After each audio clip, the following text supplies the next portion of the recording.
Boom. Welcome to Going to the Distance Live, first edition in 2018. For those that are new, Going the Distance Live is about anything you want it to be about, but mainly it's about sharing and caring. This week's as the podcast is always sponsored by Going the Distance, my book. It's available on Amazon right now. If you don't have a copy, go over and get yourself one. If you already got one, buy one and share it with a friend. If you've read it and enjoyed it or didn't enjoy it, rate it on Amazon. Give it 1 star. Give it 4 stars. I don't care. Give it some sort of star. The way Amazon works, especially as a self-publisher, the more ratings it gets, the better chance it has of recommending that book to somebody else that might enjoy that book. So the more people that buy it and read it, the more people will rate the book, the better chance I've got to get the book out there to more people. So I really do appreciate any review. I don't care if it's good or bad. But the way Amazon's algorithms work, for those of y'all that don't know, when you go on a shop on Amazon, they rate you, they give you something like a suggested idea, and that's based off of other people that bought some of the similar things that you did. So if you buy this book, and it can recommend that book to other people that have bought similar things to you. Anyways, go get yours now. It's available, like I said, on Amazon.com. It's also, if you're a member of Barnes & Noble, they've also got it available, not in Barnes & Noble yet, but it is available on their online store. So shop for it. This week, we're going to talk a little bit about healthcare. So I don't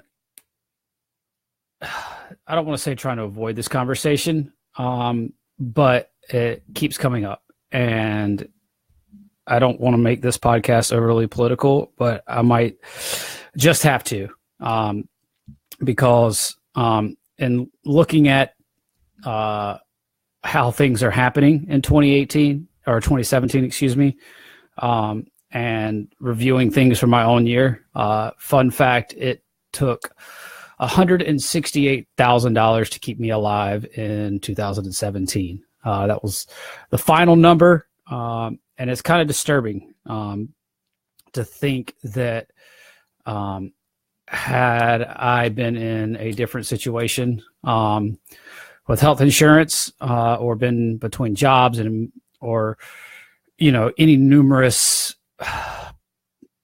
situations that people find themselves in, I would have been on, I don't want to say on the hook for a lot more of that than I already was. But when people have to choose between picking healthcare and living expenses, or having that ruin your credit, or having, just all to stay alive. And it's something that's become near and dear to my heart.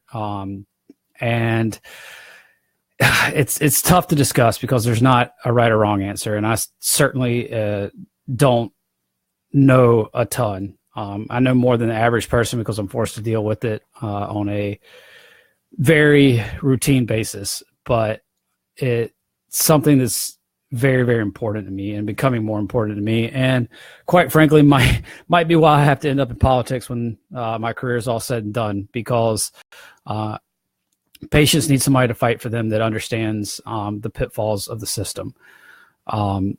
So I'm going to talk about a few of the things that I know are problems with the system and problems with the way that people look at the system. A lot of this argument was hashed out over Christmas break with one of my best friends, who sort of sits on the opposite side of the political spectrum that I do. And we've been arguing about politics and various things since we were both probably about 15 or 16 years old.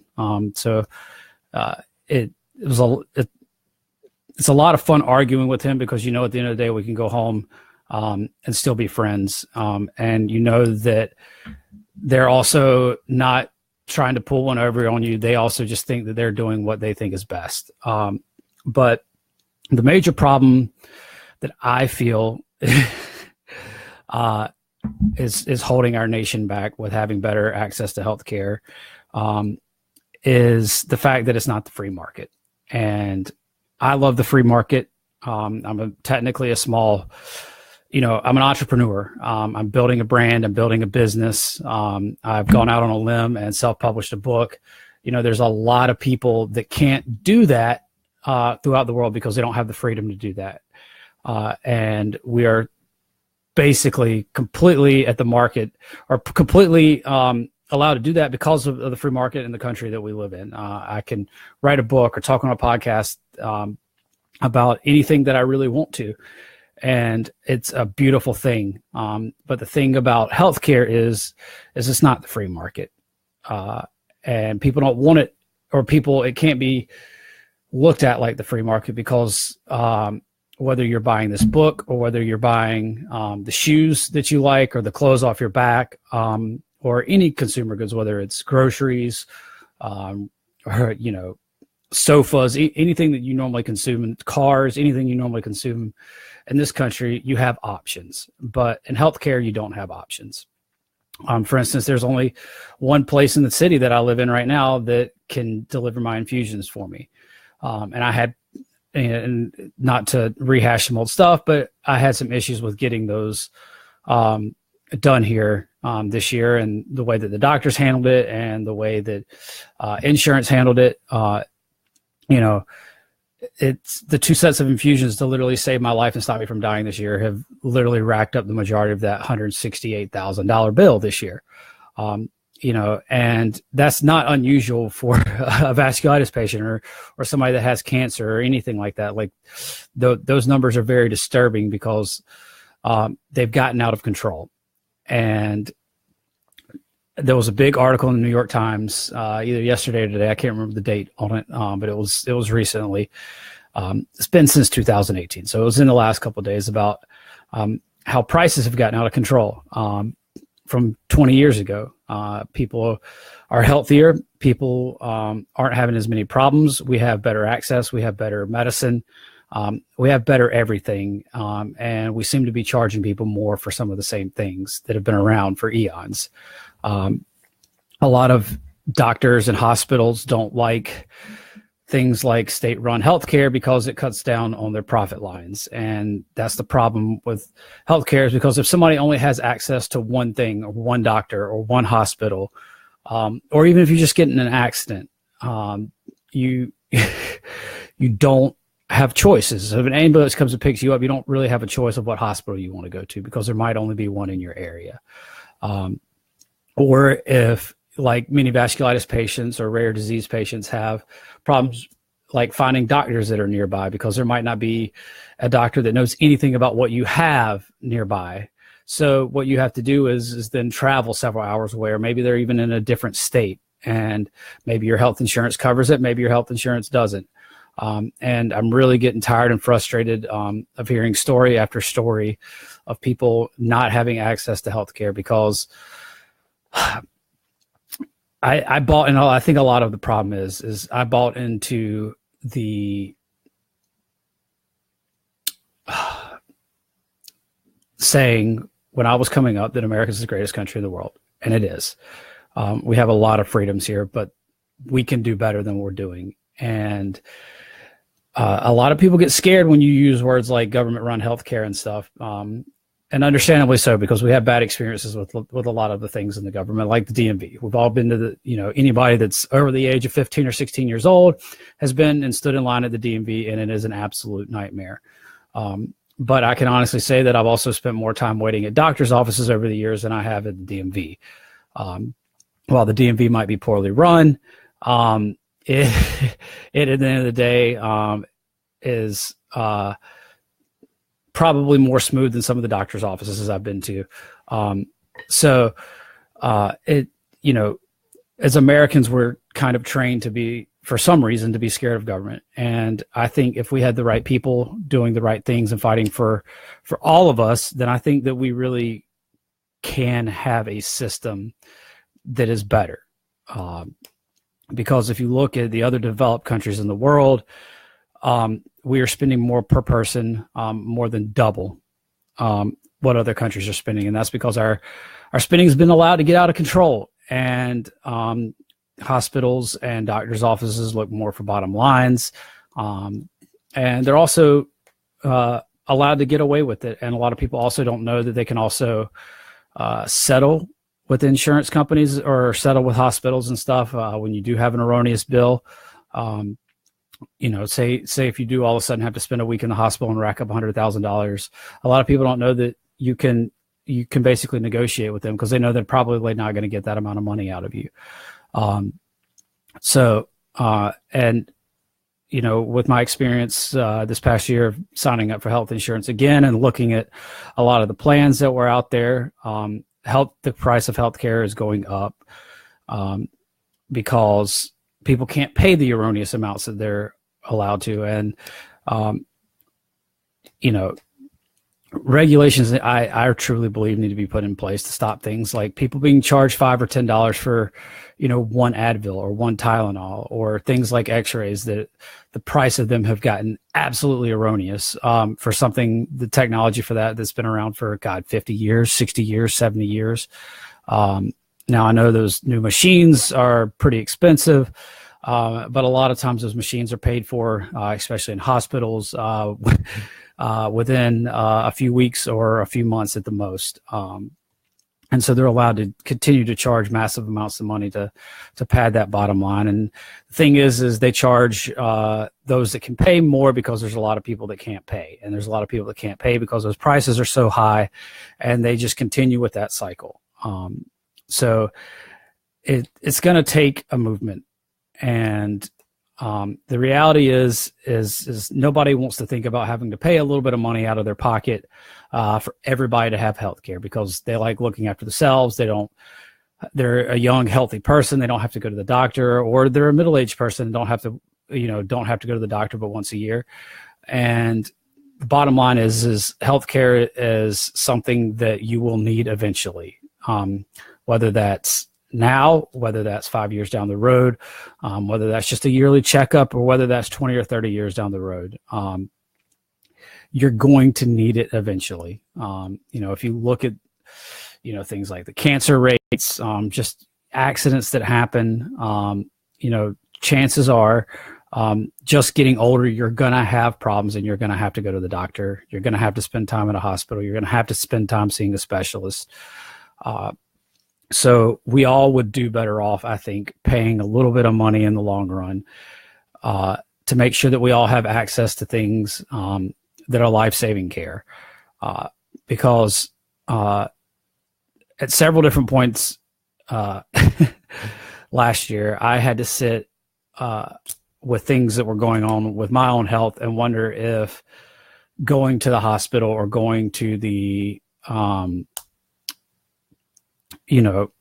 emergency clinic or whatever was worth the amount of money it was going to cost. And that's a scary thought to have, especially when it's your heart. Like I was having some adverse reactions to one of the infusions I had, and my heart was messing up. But I had to sit there and literally contemplate for the majority of my day about whether or not I had the money to go to the hospital, because when I went, I knew I was going to be on the hook for about $500. Just to get my heart looked at and make sure that I wasn't, having a heart attack or a stroke or anything like that. And at the end of the day, I had to go. And, it just turned out it was a side effect of the medication that I was taking, and it turned out not to be anything dangerous. But when you're reading the side effects and it says, if you're having heart palpitations or heart problems, you need to go to the doctor immediately, and you have to sit there and wonder whether or not you can afford to go to the doctor. And it's scary. And when you realize that you're also not the only person that has been through that, it makes you angry, honestly. And reading that New York Times article today was really eye-opening, realizing that demand has not gone up. People are healthier. And when you adjust for inflation and everything, we're literally paying twice the amount of money for healthcare that we were 20 years ago, for literally no other reason than the fact that the healthcare industry has been allowed to drive cost up.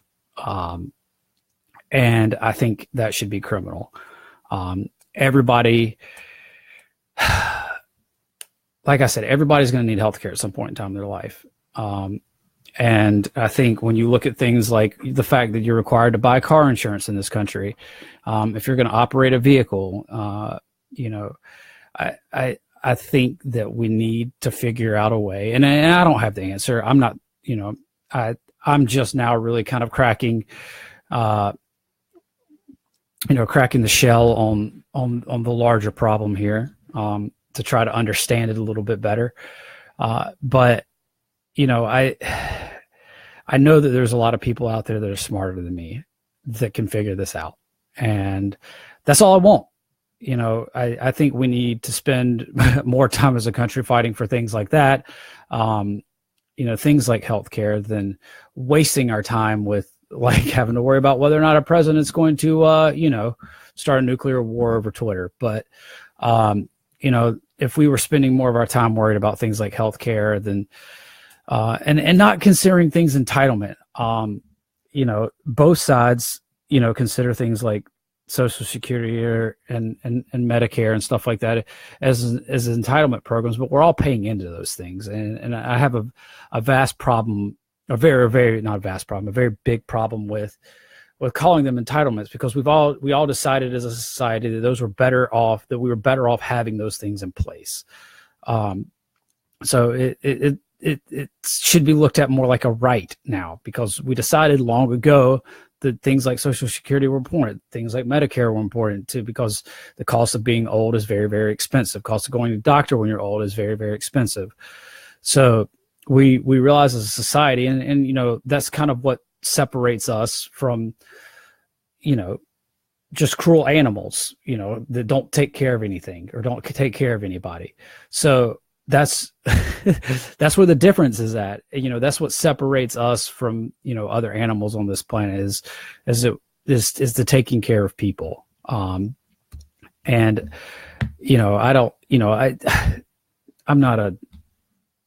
I don't even want to begin to figure out where I'm at on the political spectrum. And I just think that there's a better answer than what we have, and nobody's really getting at it. And I think with all the money that is allowed in politics, it's very disturbing to see that the people that really need to have the voice and have a say in what legislation is and what's better for all of us are not the ones that have the voice, and that absolutely kills me.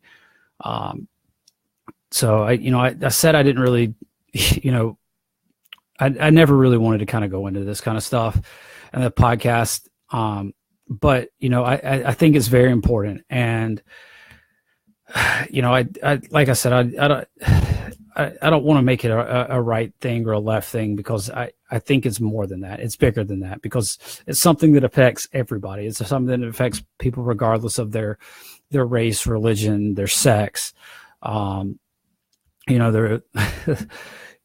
their political beliefs. Healthcare is something that in 2017 should be a right. And we have the means to take care of not just ourselves, but everybody. And I think that it would be a big moment for our country if we could figure out a way to do that.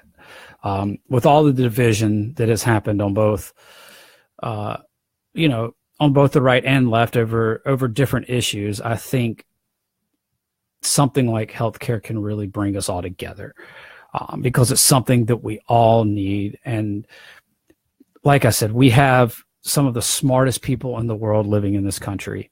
And I don't feel like a lot of those people are the people that we have that are fighting for us. And I want those people there, and I want those people to have a voice. And, more and more people are getting voices. You can use this podcast on Facebook as an example of that, but it's not, it's going to require a bigger movement, and it's going to require more and more people going to the polls, more and more people voting, because the majority of Americans, are coming around to the idea of these things. And I know a lot of Americans are really, really scared when they think about government-run healthcare, but I can tell you this right now. I've talked with vasculitis patients all over the world, and rare disease, not just vasculitis patients, but rare disease patients all over the world.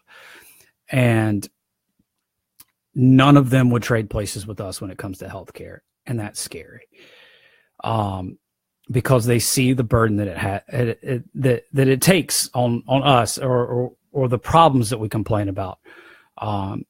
You know, I was at the International Vasculitis Symposium this summer, and we were joking about some taxes and the price of, like, I think it was the price of beer or something, and how much cheaper it was over here than just even in Canada. And we got to joking and laughing. And then I was like, well, you know, I would be willing to pay a little more tax on beer if it meant I didn't have to pay for healthcare like I do.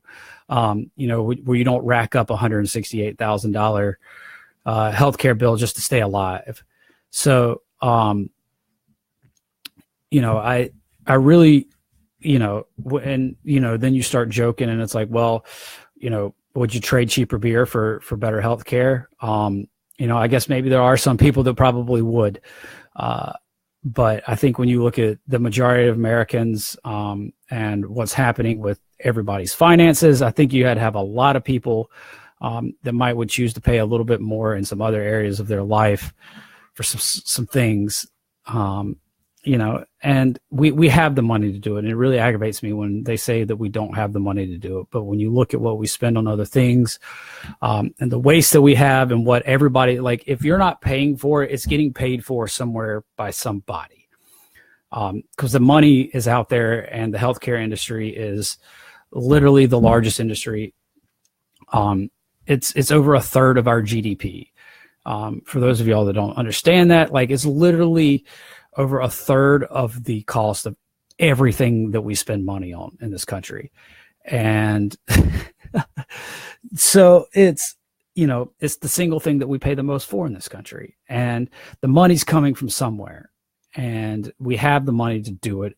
We just got to figure out how to do it, and how to do it right, and how to do it better. And I think that's where my frustration really lies, is not that, you know, the right or the left is coming up with that, is because I think they're both bad. And because I really think we need people that understand the system, not people that are in the system that are trying to look out for their bottom line. And because you hear everybody complaining about their healthcare costs going up. I've not heard one person, you know, this year say that their healthcare has gone down, and supposedly everything that, you know, both the right and the left were doing over the last couple of years was supposed to drive healthcare costs down. But nobody really seems to be doing that. You know, they're down from 6 or 7 years ago at one point, but, you know, they're creeping back up, and it's just going to keep going up unless we do something about it. And that's kind of like why I said, like, I didn't really overly want to talk about it, but it's something that needs to be talked about, and it's something that needs to be brought to light. And if I can talk about it and possibly persuade somebody that sits on the other side, you know, it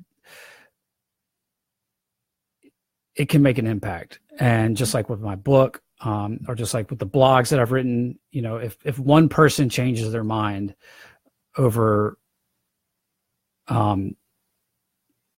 something that I've done, then it's worth me getting on here and, you know, possibly riling some people up or making people mad or whatever. But, you know, it's just a shame when you hear and see that everybody's unsatisfied with their health care. Everybody's paying too much. It's not just myself that's paying too much. It's just not, everybody's paying too much. And I think that's the problem. And I think we need to do something about it.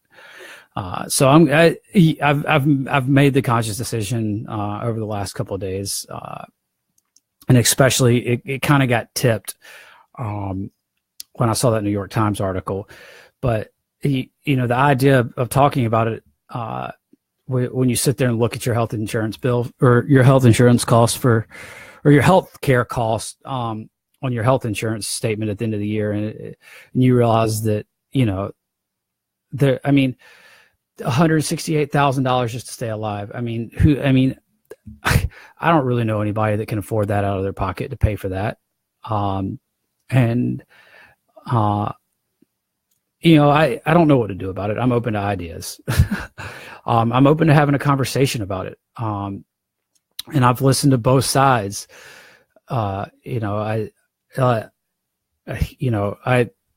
Like I said earlier, I love the idea of the free market being able to control stuff, but the free market's also what got us in. The free market idea behind healthcare is what got us into the place that Obamacare was created and stuff like that, or the Affordable Care Act is really what it is. That's what got us to that place, because health insurance costs were getting so high, and people couldn't afford them, and we're going to end up back there in a year or two if we're not careful. And I don't want to see the people that work so very hard in this country continue to get screwed. And there's, like I said, there's an answer to this, and conversations need to be had. And I'm always open to talking about it. And I want ideas to get out there, and because there's so many smart people in this country, and I talk with people and listen to people talk all the time that are way smarter than me, because like I said, I'm just now starting to crack, the shell on this whole idea. And it's frustrating because, you see these people that know these things and can understand these things, but they're not given a voice.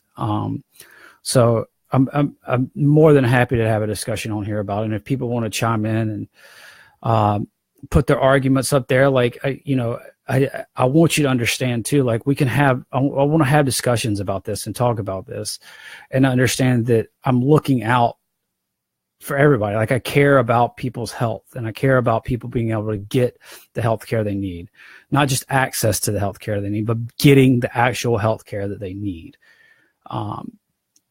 And if anybody's got any better ideas, they all need to be put out there so that we can figure them out. And I'll have them on here, and I'm happy to take the fall. I'm happy to have people poke and jab at me and poke holes in my ideas, because that's the only way these things are going to change. They're not going to change unless we as a population understand more what we're voting about, or we understand more what we have to call our senators over when people are doing stuff that have drastic impacts on our daily life, have drastic impacts on our financial situations, and drastic impacts on your access to stay alive and get the health care that you need. You need to be informed, because the reality is like most 30-year-olds don't have to deal with this. Most of them don't have to deal with this kind of stuff. And, I've been having to deal with it since I was 20, and know a lot more than most peers my age. And that's okay. That's part of this whole thing that I've been through. But it just jaded me to the system that we have. And I know that I just know that there's a better way to do it. And if people, I would love it if people chimed on here and, gave their ideas or argued and tell me I'm wrong and tell me I'm an idiot. I don't, that's fine. Because then we can begin to have a conversation, because, we've lost the ability, and Facebook's one of the things to blame for this. I love it. It's a wonderful tool for me to get information out there, for me to connect with the people that I care about, for me to connect with other patients. And, it's a wonderful platform, especially for somebody that's like an entrepreneur that's trying to promote a book that he self-published. And I have like a marketing budget of like $0. So, I can't pay to have ads everywhere. So I can utilize things like Facebook and Twitter and Instagram. Because those things, with the way that I use them, are free to me. But the political discourse is happening, and with the arguing and people unfriending people because they can't tolerate their political views on Facebook anymore, or the things that they're saying. Like, I think we all need to remember that, like, the vast majority of us really want something better, and we care about other people. We care about the people around us, and we care about our friends, and we care about our family. And you can disagree with somebody without without that person being a terrible person. Because a lot of it's just how we were raised or what we might understand, because we might not have been able to see something from the other side. Like I don't expect a lot of other 30-year-olds to have the understanding I do about the healthcare system, or understand why something like, a universal healthcare system, or a single payer insurance, or however that idea comes about. They just are like, well, why do I have to pay for it? I just want to go to the doctor once a year. And so what if I have to pay $150 or $200 for that one visit? Like, that's way cheaper than paying for healthcare every month. So like there's so much information out there, and so much things that a lot of us just don't know. And a lot of it is just taking the time in our busy schedules to figure things out. And that's why I read a lot. I'm constantly reading stuff, whether it's about healthcare, or whether it's about politics, or whether it's stuff about the market, or whether it's stuff about science and research and health and where that's going, and the things that we're understanding about the human body now that just absolutely blow my mind. And, I really think there's some huge health discoveries that are on the way in the next 10 or 15 years, and 20 years, that are vastly going to improve the quality of lives of millions of people in the world. And I want everybody to be able to get that. I don't want people to just have not, the word access aggravates, because we have hospitals and doctors everywhere. And with the ability to share information like that, like you can send an email, send a text message, or Google something. Like I had a problem with some of my infusions, and I didn't really know anything about it. And then I saw something where another patient, had a similar experience, and all I did was Google something. I Googled it, and I found out an answer within 10 seconds. And there was a doctor here in town that thought that he knew more than my doctor, who was a specialist, or the research that's out there. And it's so frustrating with the availability of information and it not trickling down and it not getting to people. And that's why things like the Vasculitis Foundation are so important, because they do like continuing education programs and trying to, increase doctors' awareness to things like vasculitis, and every disease has things like that. But, that's why I'm a huge proponent of the foundations and working with them, because they work with doctors, and those are the people that interact with patients and have direct effect on their health care.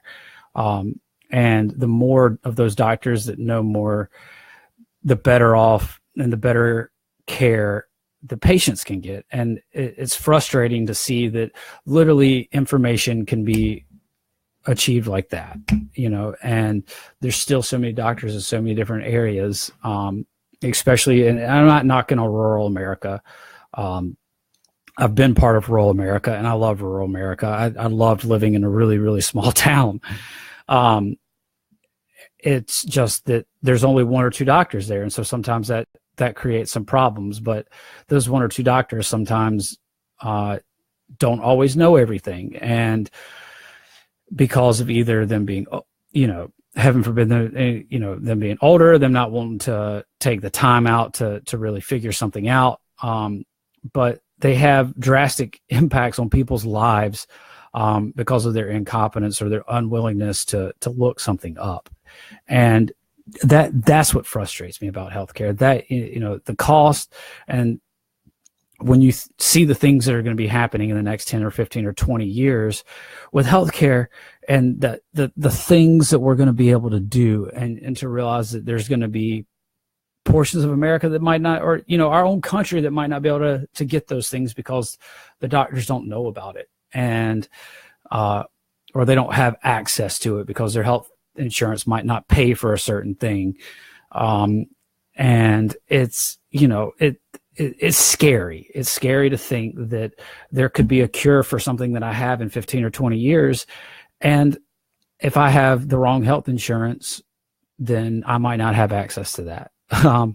It's ridiculous to think about the fact that there's people that buy plane tickets and go and stay in Thailand for 10 or 12 days, and it's cheaper than getting something done in this country with their own health insurance. So it's the stories that you hear like that really start to to pick away at your skin, because like when you really boil it down, like it becomes a cost thing, and it's scary when you see the middle class disappearing and all the other stuff that's happening right now that, like I said, I don't even pretend to understand most of it because I'm an idiot when it comes to stuff like the economy. I literally know nothing about it other than the stupid headlines that I read all the time.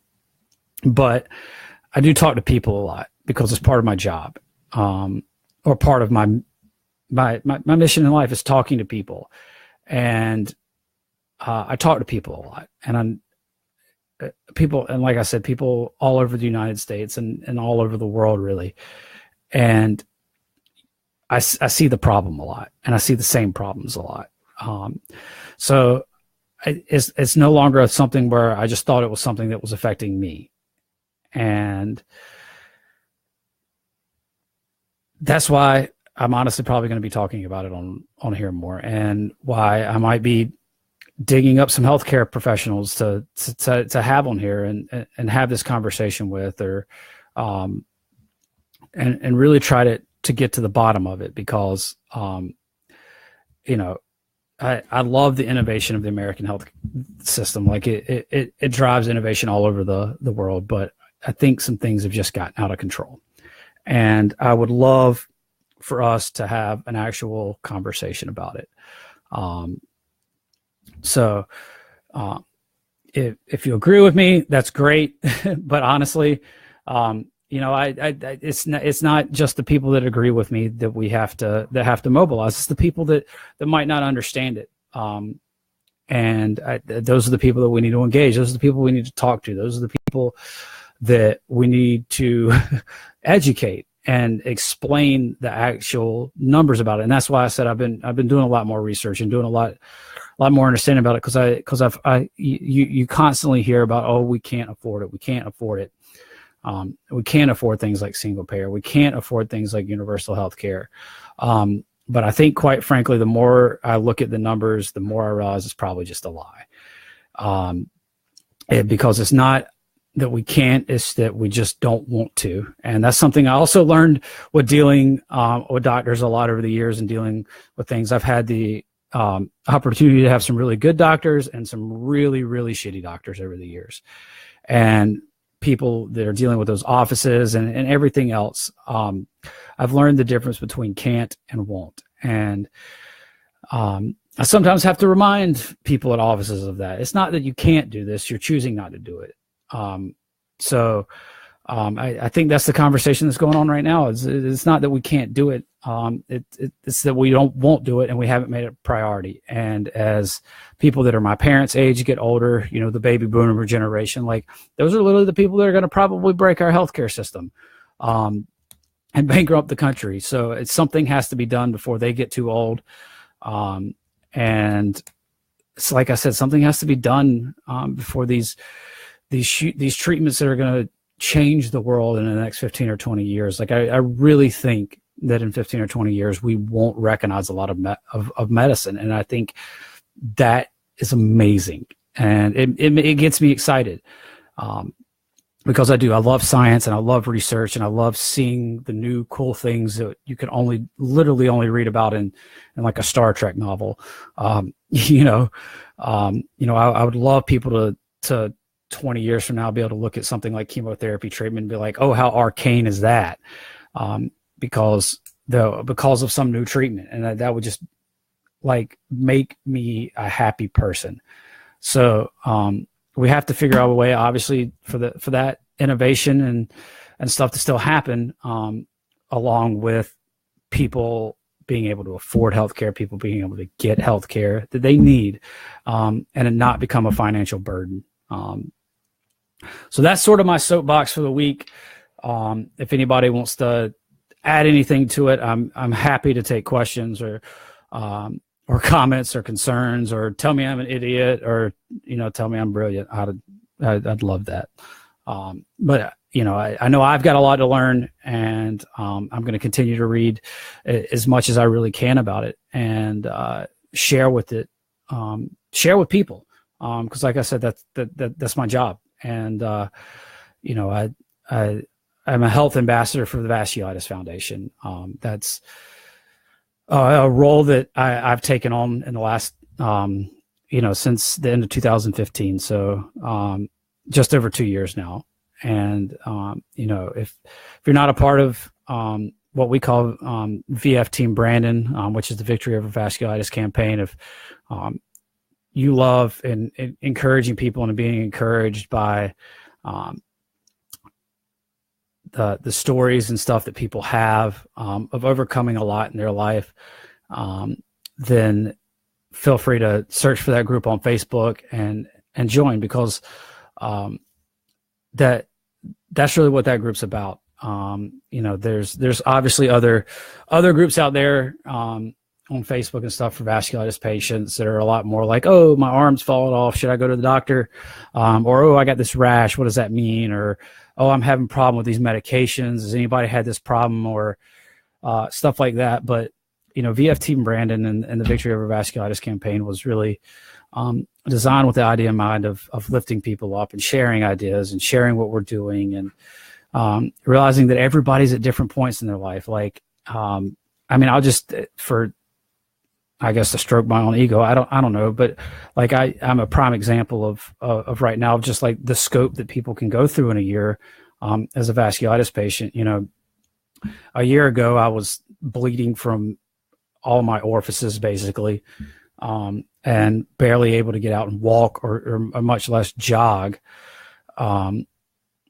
And, I was losing hearing again. I was having problems with my eyes. My sinuses were caked and nasty. And then a few months after that, obviously my kidneys were having problems and stuff. And, I can go from that to right now, because of modern medicine, I'm healthy again, and getting ready to race at an elite level. And, all along though, I had to find small victories, because sometimes like this week, a victory was like running a workout with some of the guys that I train with and not getting dropped for the first time all year, and that was a huge victory for me, and realizing that, like, oh man, I might actually make this happen. I might actually get back in shape to be one of the best in the country again. That light bulb went off this week. But a little over a year ago, a victory was just literally getting out of bed and making my own food and maybe going for a walk, or a jog, because I was sleeping 18 hours a day or more, and going through, through rounds of those biological chemo, whatever drugs they call them now. And, there's loads of other patients that are out there like that. And you go through a lot in a year as a vasculitis patient. And, you have to learn to celebrate those small things along the way. And that's what that campaign's about. And, where everybody's at is a little different. And, it's encouraging each other and patting each other on the back and sharing, because, sharing and is inspiring. And I really realized this year, because for the first, year and a half of running that campaign, it was, me standing at the front and going, rah, rah, rah, like, look at what I'm doing. Look at these, amazing times that I'm running or whatever. And that was all cool. But for it really to kind of flip on its head, and a year and a half later, I was the one sitting there reading what other people were doing and being like, I've been preaching to these people that they have to get out no matter what and do stuff and find small victories. It'd be incredibly wrong of me to not be inspired by what these people are doing, because I was the one that was inspiring them. I just never really understood that they could be the ones that were in turn inspiring me. And, really over the last year, all the stuff that I did for the first year, especially in 2016, it was really awesome seeing all the responses and seeing people get back out there and seeing people because I could, try to help inspire people. And it was really great to read that, but it was even better to read it and have it inspire me. And I didn't understand that. And I took it very personal this year, that campaign. And, I really could not have foreseen that. And it was amazing to have started something with one idea and seeing it grow.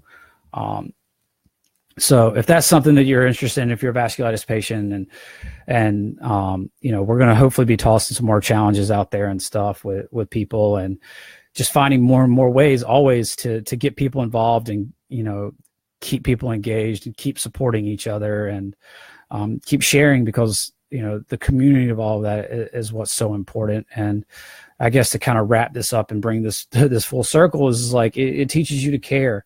And it teaches you to care about the people in your community. It teaches you to care about the people around you. And I think when you start looking at stuff like that, and looking at issues like healthcare and stuff like that, and looking at it from a community aspect, not just a me aspect, I think that it could do the world and the U.S. some good. And so I encourage anybody if to talk about it.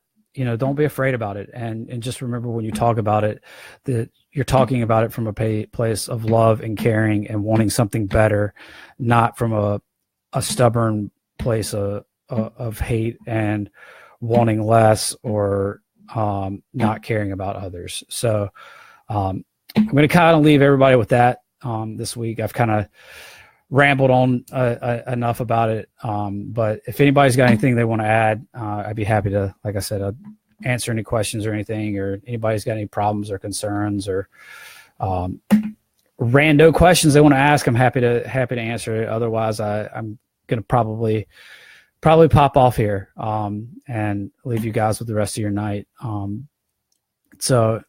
As always, I thank everybody for tuning in, and people for getting engaged, and people reaching out. And, that's, like I said, that's what the whole idea of this podcast is, and the whole idea of really everything that I'm doing with the Vasculitis Foundation and with, anything that I do on social media with my book. Like I said, the podcast is always sponsored by Going the Distance. If you don't have a copy, go pick up your copy today. Just engage in the community around you. And I think it can have a big impact on not just your life, but the people around you. So anyways, I love all of y'all. Thank all of y'all once again for tuning in. If you found this message helpful or anything in here helpful, it's always great if people share and like and follow and all those fun things you do on social media. So let's just get the message out there, and we'll keep plugging away at it. We'll be back again next week at 8 p.m. on Wednesday night, and hopefully we'll have another good conversation. So thanks everybody again for tuning in, and we will see you next week.